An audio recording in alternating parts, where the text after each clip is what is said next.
Howdy everyone, I'm Michael Perch. I'm an associate professor at the University of Texas at Austin, and I record all my lectures. I put them online to support my students with evergreen content and working professionals interested to learn new skills in data science, data analytics, geostatistics, and machine learning.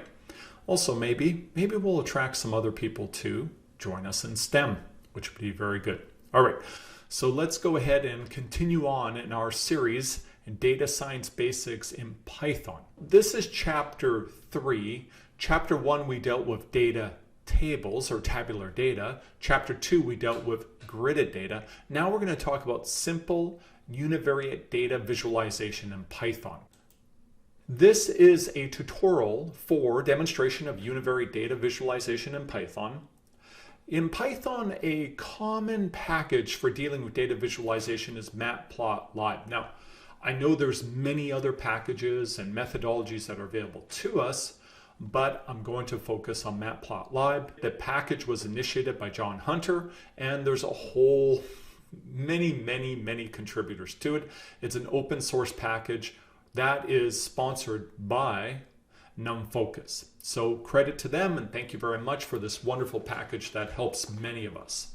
This tutorial includes methods and operations that would commonly be required for engineers and scientists working in data visualization for the purpose of data checking and cleaning, data mining, inferential data analysis, and of course, predictive modeling, geostatistical, machine learning based, data analytics. It's all part of this.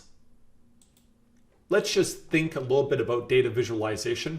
Really, it is any graphical representation of the data. I got to be careful there because there are some really creative things we can do with like looking at data tables and then trying to somehow highlight data within its original table form. We could also wonder if maybe just raw postings is visualization. I'm not going to get into details around that.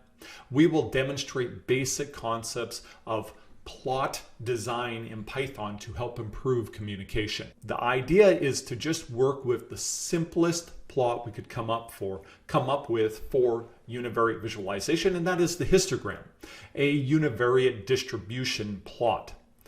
We will start very simple, and then we will add more complexity, adding and composing plot elements to improve communication, discussing how they improve communication, and also showing how to do that in Python with matplotlib. Warning, this is not a survey of types of plots. I'm really going to just stick to histograms the entire time. Project goal, learn the basics for working with univariate data visualization in Python to build practical spatial data analytics, geostatistics, machine learning workflows to demonstrate the skills that you can apply to any type of plot. Caveats, well, I've included methods that I found useful for building my own models, geoscience and engineering workflows for the subsurface, and with an attempt to show content that I think is readily accessible to scientists and engineers. Now, certainly there's much more advanced, more compact, more efficient methods. There's other packages. I could have done object-oriented programming and so forth. I could have used styles within matplotlib, but I decided to keep it very simple for accessibility. As I always say, if I've erred, I have erred on the side of simplicity.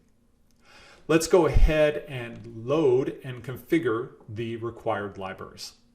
This code right here will load the libraries that we want to work with, or packages. OS to be able to interact with the operating system, NumPy so we can work with arrays, and matrix math. We'll use it just a little bit for some ND arrays. Pandas to be able to work with data frames. We'll load our data into a data frame. Matplotlib pyplot as plot, that's what we're going to use for all our plotting. And we'll explicitly load some other classes, multiple locator, auto minor locator, to improve our ability to control the ticks on our axes. And we're going to configure one thing right here. And this I think is really good.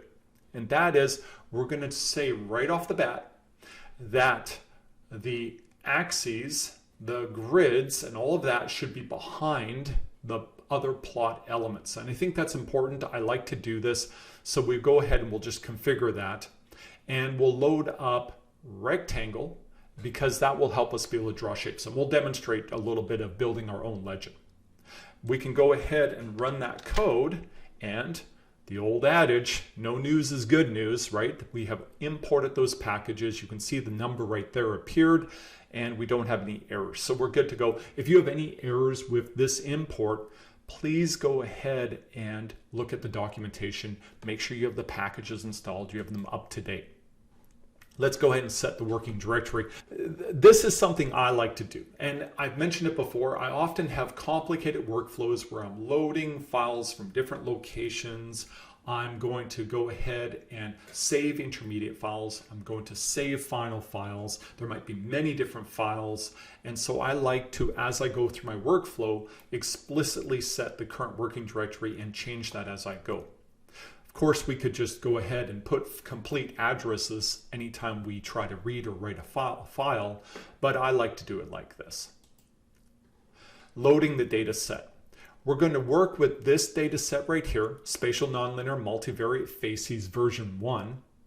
It is a data table of as it says, a spatial data set with a bunch of different features specifically for the subsurface. It's going to have facies, porosity, permeability, and so forth, and locations. It's a two-dimensional data set, so we can readily visualize and work with it.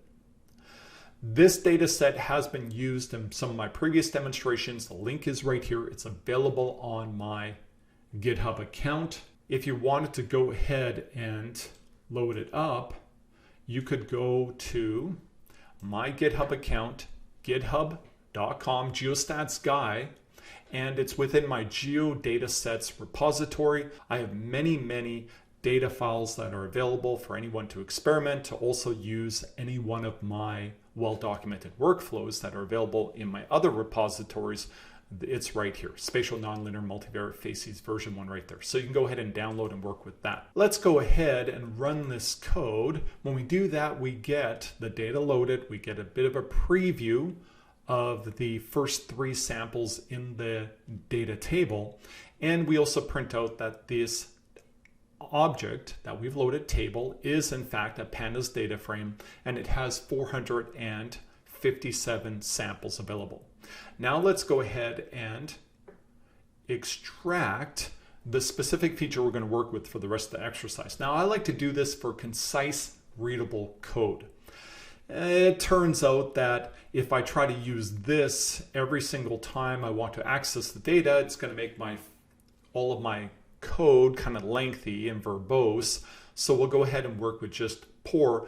Now let's go ahead and do that. And when we run it, we see that pour is a NumPy ND array of shape 457 in length. It's one-dimensional. So we've done it. We successfully extracted. We can work with that ND array and get nice, concise code. So I promised you that this was going to be focused on histograms. So let's build a histogram. We go to matplotlib, plotly module, which we loaded as, imported as PLT. Let's run the hist function, and when we do that, that's what we get. Now, I don't want to criticize matplotlib. In fact, I would argue that with very little code, you got a pretty reasonable plot, a pretty good default plot to get started. But it seems to me that there's a lot we can do to improve the communication as far as the univariate distribution of porosity. So let's consider designing a plot. Well, first thing we could do is we could be thoughtful about the plot space. Let's improve the plot by considering and designing the plot space more thoughtfully. I don't think I have to say this, but would you all agree we really do need to always label our axes? That's something I always tell my students, that you must have all axes labeled. It's always the right answer. We also should add a grid.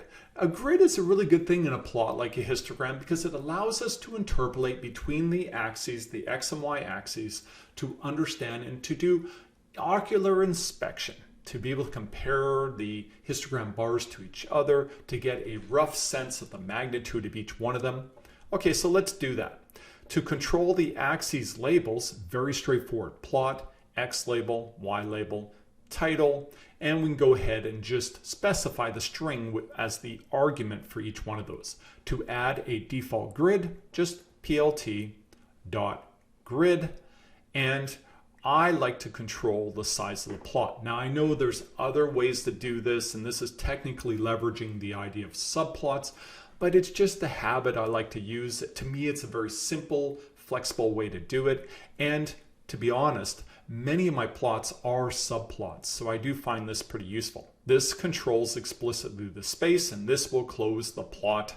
And if we run that, we get, I think, a improved plot, because now we're being thoughtful about the plot space. Now there's more we can do with it. Let's think about how we compose the elements of the plot. Let's think about how we're combining elements together to improve the clarity of communication. Now the first thing is, if you think about a histogram, it really is a binned statistical representation where you're binning over equal increments along the range of the feature. The edges on the bars matter. So let's go ahead and assign a color to the edges. When we do that, we just specify the argument, edge color equal a string, and I'll say black. So we get a nice black outline. We will also go ahead and use transparency. Transparency in matplotlib is simply by changing alpha, which defaults as 1, but if you go less than 1, the element becomes transparent. At the point of 0, it becomes completely transparent. This will further improve our ocular inspection. Let's see. This is what we get. We take the previous plot, and all we've done is outline the bars and added transparency. You see how now we can see the gridding at all locations over all bars. We can do a better job of comparing the relative frequency of each one of the bars, and we can now see the bars very clearly. This is all from just thinking a little bit more about how we compose the elements together. If you look at that previous plot, there was an issue. There's kind of an inconsistency. It's kind of noisy. Let me go back. You see how the grid and the bars, and why do we have these vertical lines? What are they really communicating to us? So we could be a little more thoughtful about the consistency between the elements. The first thing I would do is change or specifically constrain the X and Y limits. Why do I do that? Zero porosity has a physical meaning. In fact, the feature porosity, 0 is important. And so I would like to include 0 on the axis. So we have that sense of the relative porosity versus something that has no porosity at all. The other thing is that we can change the y-axis increments on our grid so that it has an integer frequency, because frequency is an integer. It doesn't make sense. It's fractional, and each one of those integers is meaningful. And so we can go ahead and do that. How are we going to do that? We can specify major and minor grid lines. We can also specify major and minor ticks on the axes, which are aligned with them. And so now we'll be able to see this integer frequency, read it off of the plot, and we're only going to show grids in Y. Let's go ahead and take a look and see what that looks like. What we've done now is we've added major grid lines on Y, shown right here. We've added minor grid lines in between, and they have a thinner line width, and that gives us a really nice ability to kind of see immediately 10, 20, 30, 40, and then to be able to count between 42, 44, and quickly be able to look up frequencies directly from this plot. We've also added the ticks on the outside, which makes it easier to be able to read quickly from both of these axes. And we specified the length of each one of the ticks, major and minor, so that we see a nice exaggeration here on the major and less on the minor. It all becomes more readable. Further enforce the consistency between our plot elements, and we can also add hierarchy to the labels to draw your eye, to identify differences between different types of labels. So we can specify the histogram bins with a list of values. We can get that very easily using the linspace command. Now you'll notice that as I've been adding complexity to the histogram, what I've been doing is I've been allowing this command line right here to extend and go very far so that I can draw your attention to the new aspects as we continue to build up complexity while creating a presentation that's not so big that it doesn't fit on the screen. We're going to specify the histogram bins as a list. Bins equal NP linspace. We covered this before. The result here is that we'll have a list of values with 31 values going from 0 to 30. It'll be 0, 1, 2, 3, all the way up to 29, 30. So those will be our edges for each one of the histogram bins. And the result is we'll have consistency between our axes and our binning of our histogram. In addition, we'll change the font sizes on everything. If you look at our labels now, we can explicitly control the font sizes such that the X and Y axes labels are distinguished from the values along the axes, and they're distinguished from the title of the plot. Let's go ahead and run that and take a look. When we run it, this is what we get. We now have really nice consistency between our histogram bins, the axes, and we can see that hierarchy of font sizes that communicates the idea that this is over the entire plot, this is over this axis, these are all part of the axis. It draws your eye and communicates that very nicely. This has become a lot of code in order to format this plot. And we could go ahead and make a custom function to format our histogram. Why would we do that? Well, if we're going to try to build a concise, readable workflow, and we're going to build a lot of plots that look like that, it can be very useful to just define a function. We can just call that function every time we want to make a plot that looks like that. We could make our function more flexible. In fact, if we added arguments to it, in other words, we could have these specific labels right there, and then we could use it for any type of plot. We could also say what's the minimum and maximum on each axis. Now we got to be careful, of course, if we go too far, we're basically creating our own wrapper for a histogram. And if you have too many arguments, it just becomes kind of complicated to work with the function.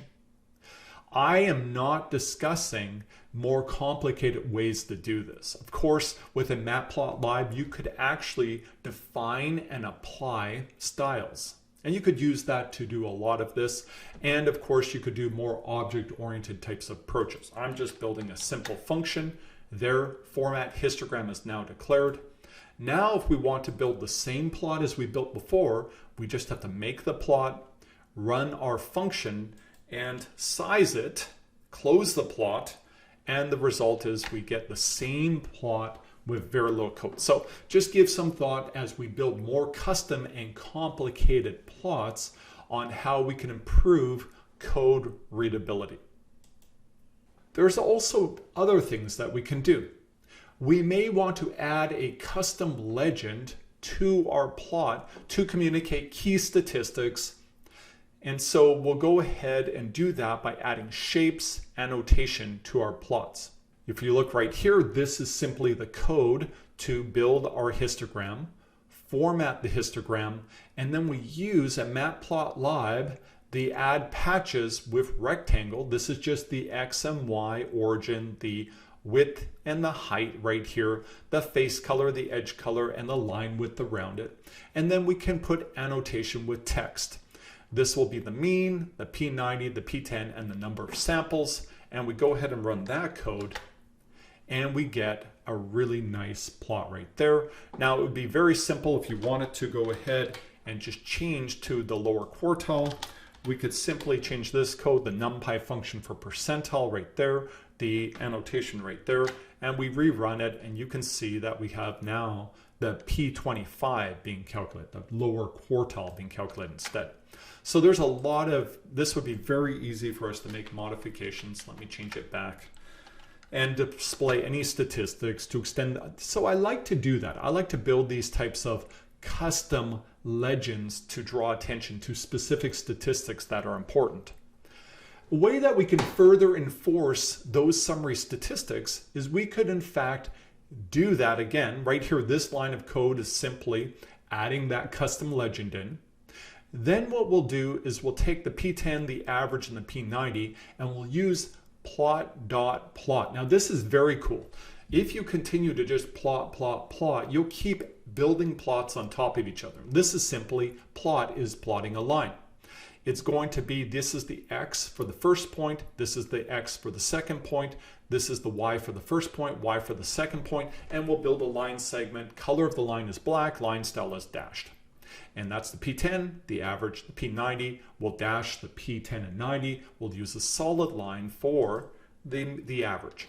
And if you do that, we get a really nice plot now that's emphasizing what we see within our custom legend. The mean is right here, 13.0, the P90 19.5, the P10 6.6. This is, I would say this histogram is looking really, really good. And we've done a better job of communicating concepts like centrality, the dispersion. We have a highly readable plot where I can immediately look up and see that between 14 and 15%, I have 42 samples. So I can quickly use this plot to look up any information I need with regard to the binned univariate distribution. Now let's go ahead and take a look and compare where we started to where we ended. This was our very first plot right here. Full credit, this was a pretty good default plot that's built right into matplotlib with the hist command. I really do give them full credit for that for sure.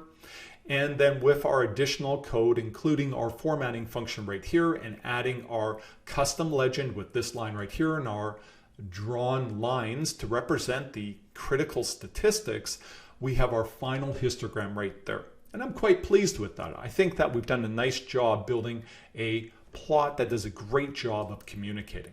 One last thing I should do is I should demonstrate the use of multiple plots together, and I'll have to show CDFs. I really do think I should. What we'll do is we'll take the original data table, the data frame called table for tabular data. By doing a table faces equals 1, this will give us, the result will be a Boolean one-dimensional array, which will have true and false, which we will then apply to the original table data frame, and it will give us only those samples for which faces was equal to 1. Those are our sandstone faces. Then we tell it only give us the porosity values. That would be the one column with porosity, and we tell it convert it to an ND array. So the result here is we get a one-dimensional array with a list of all of these sand porosities. We repeat it for faces equals 0. We get a one-dimensional array with a list of all the shale stone porosities. And let's go ahead and run that code after we extract it. There's 360 sandstone samples, 97 shale stone samples. I do this all the time for the purpose of extracting, filtering information from our data frames. If you want more information, go to the lecture and recording on working with tabular data as data science basics. It was the very first video in this series. How do we combine multiple plots with subplots? It's very, very easy. We can specify a subplot simply. The first number is the number of rows. The second number is the number of columns, think of a grid, and the third number is the current index going from 1 to n rows times n columns. So if I have, in this example, I want to have 2 plots side by side, I'm going to specify 1 row, 2 columns, and the first plot is indexed 1.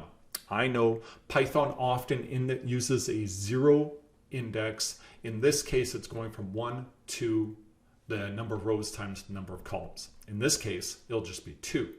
So the first plot is going to be a histogram where we're going to use just the sand samples. We're going to use our formatting function. The second plot is going to be a histogram of all the shale, and we change the color to help communicate the idea that they're both different, and we add a legend to further specify their names. Let's go ahead and run that and look at what we get. Just as we anticipate, subplots, 2 plots side by side. I should note that you'll notice with my subplots adjust, I added in W space. I can specify the spacing between the plots. So if you go ahead and rerun it, you can see they're further apart. I can rerun it again. You can see that they're closer together.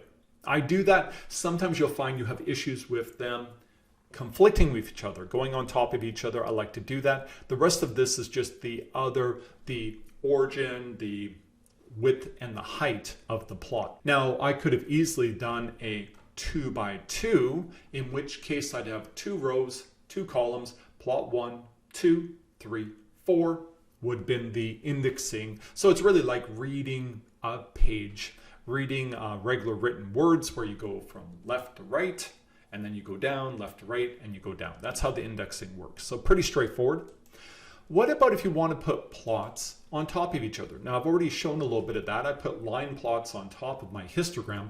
I can put 2 histograms on top of each other. If I use alpha level, I can see through, and I'll be kind of careful about color selection. I'll put labels so I have a legend, and I can better read the result. Let's go ahead and put them on top of each other and look at what you get. This is actually really good. I like this a lot. You can see the sand, you can see the shale. Now, I have not normalized this, something that I would call my class a normalized histogram, such that the height of the bars represents a probability instead of a frequency.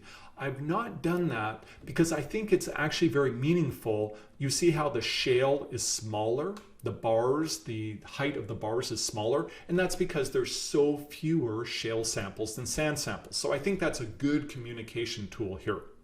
So we can see that we can plot on top of each other very, very easily and make multiple plots. We can put lines on top. There's so much we can do to combine our plots and our legend. Now our legend is really important so we can see sand versus shale. Sometimes I will combine colors for which we kind of have an intuition for how they combine with each other. For example, we all know from back in elementary school, if you take yellow and red, that the combination of the two is orange. And so that's sometimes something I do, but I'm also concerned about issues around color difficulties for some to visualize colors. So I do try to avoid cases where I don't have shifts in tonality and intensity at the same time. But that's a whole science on its own. How do we control the order of our elements within our plot? We have a parameter, Z or Z order, shout out to my Canadian friends, for argument right here, in which we can set it as 1, 2. The larger number will go on top. In other words, the first lowest number goes first, the larger number goes next, and it doesn't matter. They don't have to go in some type of simple integer order. It could be 50 and 100. It would still do the same thing. This one, I reverse the order and I remove the alpha so they're no longer transparent. They're going to be opaque plots. Let's take a look at that. Just as we suspected, the very first plot we said draw the sand first, draw the shale next. Then we drew the shale first, drew the sand next. We can control the ordering of the elements with the Z order argument. Let's just go ahead and add a PDF to the histogram, a probability density function. It's a good example of how we add multiple plots to each other. I think that's very useful, and we'll get more complicated. We've got 2 histograms now. We have a kernel density estimation of the PDF. I'm not going into the details, and I use the Seaborn package to be able to do that. I import it as SNS, and Seaborn, just a shout out, great package for building all kinds of really kind of more complicated canned plots with a lot of flexibility. I'm not saying it's not flexible, but one line of code, you can build just really beautiful, beautiful plots. We'll go ahead and we'll do kernel density estimation. We'll get the sand and shale PDFs and we'll plot them on top in the same plot space. Let's go ahead and look at it. Well, that's pretty cool. We can now see the estimated probability density function for shale and for sand. Now you'll note something I had to do to make this work. And that is, I had to change this axis. How did I do that? I changed the argument right here for the histograms, density equals true. It defaults as false frequencies. And now the PDF will plot and make sense relative to it. If I left it as frequencies, you would see that these bars would be much higher and the PDF plot would barely show up. It would be so small compared to the frequencies. I put this axis as density. And let me just show plotting cumulative distribution functions. And I just want to emphasize, if we look right here, hist cumulative equals true. It defaults as false. That's why we got the histograms. Now it'll become a cumulative distribution function. And my favorite way to do it is to use the histogram type step filled. And we're going to add a bunch of bins because we want it to be at high resolution. We don't want it to be so stepped. Really, if you think about it, a CDF could be at the actual data resolution where every little tiny step is a data sample value. Now we'll change the Y label to cumulative probabilities because that's what they are, and we'll produce the plot. Now I would say that this looks quite lovely. This is a really, really nice plot. We can immediately read off and compare the P50s, the P90s, the P10s between the two different faces. Let me just demonstrate what happens if I decrease the binning. Look at that. You can see what's happened now is that we have only 10 bins across and we're seeing very low resolution. Technically, we could go to basically the resolution of the data set. And you can see right there, let me do that one more time. You can see we're basically getting to data resolution right there. And you can see these tiny little steps right here, places where we kind of jumps in the data magnitudes. If we look carefully, we see almost some vertical lines where multiple samples that are very similar to each other. We have a very nice looking CDF right here, all plotted on top of each other. And we can also make graphics files. I really, really appreciate this. As a person who publishes and presents all the time in my lectures and conferences and so forth, high quality figures are essential to me. And it's very easy to write out our plots to a variety of graphics, file types, and resolutions. How many times have you submitted to a journal and they say must be 300 dots per inch? Well, guess what? Make your plot. Then what you do is you do a plot, PLT, save, fig, name of the file. You'll go to my current working directory, which I set explicitly, dots per inch, and I specify the box form to be tight to ensure that the actual extents of the plot are going to wrap around the entire figure. Otherwise, I've had situations where part of the plot is cut off and so forth. Let's go ahead and run that. We're looking at the plot. I did the show command right there so I can see it. And if I go to my working directory, I can find the file right here. There it is, 300 dots per inch. It's my actual histogram plot right there. You can see the resolution. That's sufficient for publishing in a journal. And the plot looks good. I hope that was helpful. I'm Michael Perch. I'm an associate professor at the University of Texas at Austin, where I teach and conduct research in data analytics, geostatistics, and machine learning, often with a focus for the subsurface, but also for all things spatial. Let me know if you're interested in working together. I work with many different companies and organizations to do training and mentoring, project review, workflow design, and consulting. I'm happy to drop by and work with you. I'm also very interested in finding support for students. I have 13 current graduate students. I just accepted 3 more.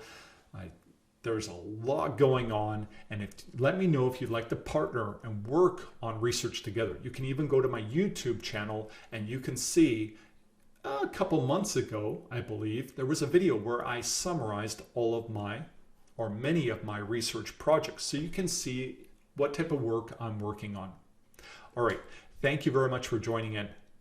Stay safe.